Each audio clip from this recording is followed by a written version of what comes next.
Hey guys, welcome back. Dr. John Bridges is quoted as saying, "A fool and his money are soon parted." Today we're going to talk about a couple examples of cars that you may see on eBay that are not worth what you may think they are. We're also talking about a relationship we have with GruntTalksMLB.com. He's got a lot of videos with baseball, other sports as well, stuff for sale, funny stuff, and he's got my videos over there. He's hosting them on my website. Check him out when you get a chance. I'm not paying him. He's not paying me, but I do appreciate you, Darren. Thank you. Let's get started on these cars that we're talking about. We're talking about two different ones, specifically the 1989 Topps Jose Canseco card number 500. And this error, if you want to call it that, is described as the date of birth partially missing. Well, I had a gentleman who messaged me the other day about having this card, and he discovered there was an issue on it, and he wanted to know, what is it worth? Is it worth a lot of money? The issue with this card is where the date of birth was. I'll throw up a scan here.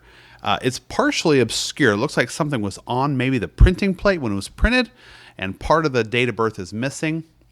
And he wanted to know if it was worth money. And so, okay, yeah, I'll check it out. So I went, and the first place I go is the eBay sold listings. And I saw this on sold listings as well as the unsold listings. And there was a ton of them. They were mentioning this date of birth partially missing error. And they're asking some crazy amounts of money, up to like $2,000. And I became suspicious of that. When it comes to junk wax errors, they're not going to be worth a lot of money no matter how rare they are. And I had actually done a video on the 1989 Topps, but I did not catch this one. So it did definitely raised my curiosity.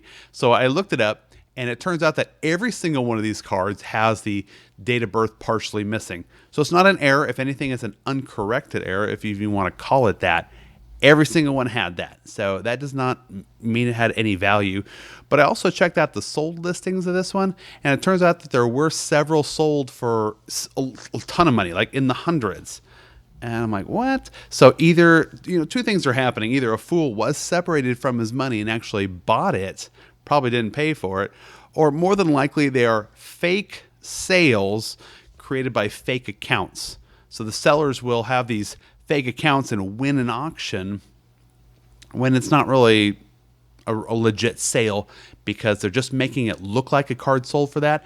That is an example of market manipulation, where they're making their card look like it's valuable so they can sell more and maybe make some money. Whatever the case may be, and why they do it, it is a pretty sleazy thing, and it's dishonest. And I was careful to point out to this guy that these cards are available on eBay. They're not sold, and they're going for like $1 and change. These are sellers that are selling these cards for what they're worth. They're junk wax cards, and they're selling them for $1 and change. If they were truly worth thousands of dollars, people would be scooping them up left and right. Also, this guy's card did have some green specks on the front of it, and that is usually just an example in junk wax cards where if a little piece of dust gets on the printing plate, it creates some bright colored anomalies on the front. And I see those quite a bit. Maybe they'll say like double error when you look at it on eBay. And it doesn't really add to the value. Unfortunately, it actually takes away from the value if you think about it. So I unfortunately had to let him down easy. I said, well, your card's not really worth that much. Every single card has the obscuring of the date of birth. I don't know if he really agreed with my assessment. But the next card I want to talk about was the 1990 Score Ken Griffey Jr. 560 is the card number. It's a second year card. And this one is the blue dot error card. Now, I just did a video on the 1990 Score. If you want to kind of see a more in-depth look at it, this card and others in the set, check out that video. But this one has the blue dot in the lower right-hand corner where the Mariners logo is.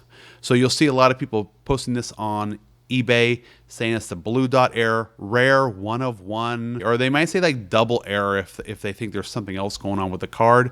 And these are also listing in the thousands, and they're not worth it. Guys, I don't want you to be falling for that just because they're trying to create a buzz around the card, trying to make you think it's worth more than it is. Do not fall for it. When people ask me, is this card with some dot on it worth a ton of money, I usually have to let them down easy and tell them it's not. Just because something is listed for $1 million on eBay does not mean it's worth $1 million. Hey guys, that's all I got for you today. Thank you so much for watching. If you're not already a subscriber, I want you to go down and hit the subscribe button, hit the thumbs up button. It helps me out. It helps out my channel, helps it grow, and I appreciate it. I also want you to subscribe so you don't miss any content that's coming up. There's a lot more cool stuff on the way. Thanks for watching, and we'll see you next time.